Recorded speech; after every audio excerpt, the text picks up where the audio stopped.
Hello students, हम polynomial की exercise 2.2 discuss कर रहे थे। उसमें हमने क्वेश्चन नंबर 1 के सारे पार्ट्स कंप्लीट कर लिए हैं। अब हमारा क्वेश्चन नंबर 2 है। इसमें हमें क्वाड्रेटिक पॉलिनोमियल्स फॉर्म करने हैं using these numbers as sum and product of its zeros. ठीक है, तो हमें कोई भी इक्वेशन, क्वाड्रेटिक इक्वेशन अगर गिवन हो, a x square plus b x plus c, ठीक है, ये हमारी क्वाड्रेटिक इक्वेशन गिवन हो, तो हमें एक चीज पता है कि सम ऑफ जीरोस जो होते हैं इस इक्वेशन में, वो होते हैं माइनस बी बाई ए के बराबर। Sum of zeros is equal to minus b by a. और अगर हम प्रोडक्ट की बात करें तो प्रोडक्ट की वैल्यू होती है सी बाई ए के बराबर। ठीक है, सी बाई ए के बराबर।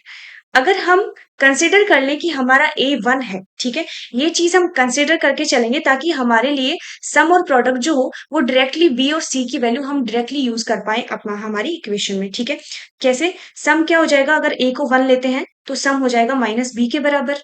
ठीक है, तो यहां से हमारा बी आ जाएगा। ठीक है, और प्रोडक्ट हमारा हो जाएगा सी के बराबर। ठीक है, ये कब हुआ? जब ए को हमने 1 कंसिडर किया। ठीक है, ए को हमने कंसिडर किया 1। ठीक है, तो अब जो भी हमें वैल्यूज गिवन है उसमें से हम बी और सी की वैल्यू निकाल सकते हैं। ठीक है, बी क्या हो जाएगा? B is equal to minus of sum. ठीक है, minus b equals to sum, तो b equals to minus of sum. जो भी सम गिवन होगा उसको अगर माइनस साइन ऐड करके हम यूज करेंगे तो डेफिनेटली वो हमारा बी हो जाएगा। ठीक है, और सी जो होगा वो हमारा प्रोडक्ट के बराबर होगा। Whatever value is given as product उसके बराबर होगा। ठीक है, तो हम इक्वेशन फॉर्म करते हैं। सबसे पहले इक्वेशन फॉर्म करते हैं। पहले हमें दो गिवन वैल्यूज है, 1/4 एंड -1। 1/4 इज गिवन एज सम। ठीक है, सम गिवन है 1/4 और प्रोडक्ट गिवन है -1। ठीक है, प्रोडक्ट इज -1। ठीक है, अब हमें क्या पता है कि 1/4 जो है वो माइनस बी के बराबर है। ठीक है, क्योंकि sum is equal to minus B. ठीक है, तो हमारा बी क्या हो जाएगा? ये हमारा बी हो जाएगा -1/4। प्रोडक्ट जो होता है वो डायरेक्टली सी के बराबर होता है। ठीक है, तो हमारा सी क्या हो जाएगा? सी हमारा हो जाएगा -1। अब हमें ए की वैल्यू पता है 1 है, बी की वैल्यू -1/4 है और सी की वैल्यू -1 है। तो ये तीनों वैल्यूज हमारी पता है, तो हम इक्वेशन इजीली फॉर्म कर सकते हैं।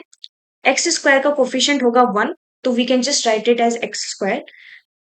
बी है हमारा -1/4। ठीक है, तो एक्स का कोफिशिएंट होगा -1/4 एक्स। ठीक है, और सी है हमारा 1। ठीक है, अब ये दिस इज इक्वल टू 0। अब यहाँ पे हमारी एक फ्रैक्शन वैल्यू है, तो हमें फ्रैक्शन वैल्यू को सॉल्व करना पड़ेगा। हमें एलसीएम लेके पहले फ्रैक्शन वैल्यू को सॉल्व करना पड़ेगा, तब हमारी इक्वेशन बनेगी। तो एलसीएम अगर हम लेते हैं तो ये बन जाता है 4x² माइनस एक्स -4। अगर अपॉन 4 की बात की जाए तो वो 0 के साथ दूसरी साइड जाके मल्टीप्लाई होके 0 हो जाएगा। तो हमारी इक्वेशन बनती है 4x² minus x minus 4 equals to 0। ये हमारी पहला क्वेश्चन कंप्लीट हो चुका है। एक क्वेश्चन और देखते हैं, √2 1/3। ठीक है, हमें सम गिवन है √2 और प्रोडक्ट हमें गिवन है 1/3। अच्छा, हम क्या मानेंगे? हम बिल्कुल उसी तरह से करने वाले हैं। हम मानेंगे कि a की वैल्यू हमारी 1 है।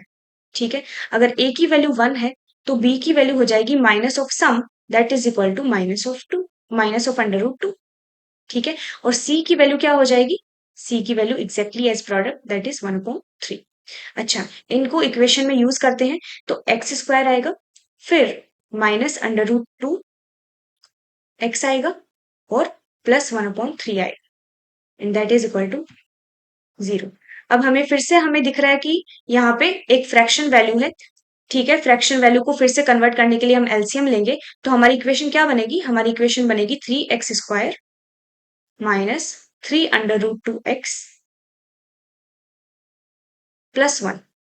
3 डिनोमिनेटर में है, उधर न्यूमरेटर 0 में जाके मल्टीप्लाई होके 0 हो जाएगा, तो दैट इज इक्वल टू 0। ये हमारा सेकेंड क्वेश्चन कंप्लीट हो चुका है। ठीक है, नेक्स्ट क्वेश्चन देखते हैं। नेक्स्ट क्वेश्चन है 0 एंड √5। अच्छा, 0 इज सम और प्रोडक्ट क्या है हमारा? √5। अच्छा, तो 0 सॉरी, 0 सम है तो b की वैल्यू 0 ही होगी। ठीक है, 0 हैज नो साइन, b की वैल्यू 0 ही होगी। b हमें मतलब x का कोई कोफिशिएंट हमारे पास अवेलेबल है ही नहीं, और हमारा जो कांस्टेंट वैल्यू होगी वो √5 होगी। ठीक है, और ए को हमने 1 मान रखा है हर इक्वेशन के लिए, तो यहाँ पे क्या हो जाएगा एक्स स्क्वायर प्लस √5, ठीक है, and that is equal to 0। ये हमारा थर्ड क्वेश्चन हो गया। फोर्थ क्वेश्चन की बात की जाए तो फोर्थ क्वेश्चन में क्या गिवन है, फोर्थ क्वेश्चन में गिवन है 1 1, ठीक है, सम गिवन है 1, सम गिवन है 1, तो हमारे बी की वैल्यू क्या हो जाएगी -1, और प्रोडक्ट गिवन है 1, तो हमारी सी की वैल्यू हो जाएगी 1, ठीक है, सी की वैल्यू 1।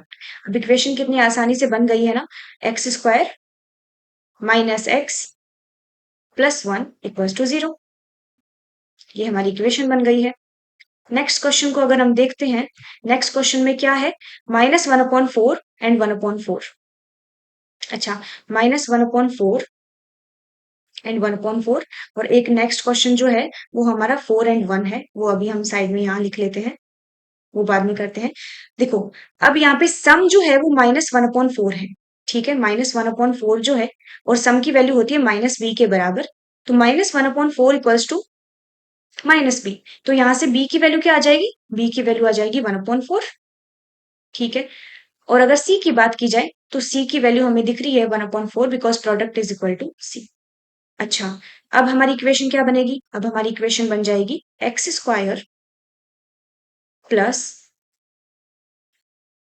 x/4, ठीक है, 1 into x is x only, plus 1/4, अच्छा, दैट इज इक्वल टू 0, ठीक है। अब यहाँ पे फिर से एलसीएम लेंगे तो क्या बनेगा, एलसीएम 4 आ जाएगा, तो यहाँ पे बनेगा 4x स्क्वायर, इन दोनों का तो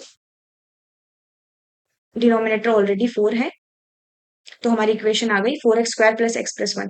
नेक्स्ट हमारी जो इक्वेशन थी उसमें सम था 4, s इज गिवन एज 4, ठीक है, प्रोडक्ट इज गिवन एज 1, अच्छा, तो हमारे b की वैल्यू क्या आ गई, b की वैल्यू आ गई हमारी -4, कितना आसान है इक्वेशंस बनाना, और प्रोडक्ट की वैल्यू आ गई हमारी, c की वैल्यू बेसिकली आ गई हमारी 1, तो हमारी इक्वेशन क्या बन जाएगी, x square -4x plus 1 equals to 0, ठीक है, तो हमारी सारी इक्वेशंस फॉर्म हो चुकी हैं and they are very easy questions, ठीक है, मेरे हिसाब से आपको सारी इक्वेशन समझ में आई होंगी।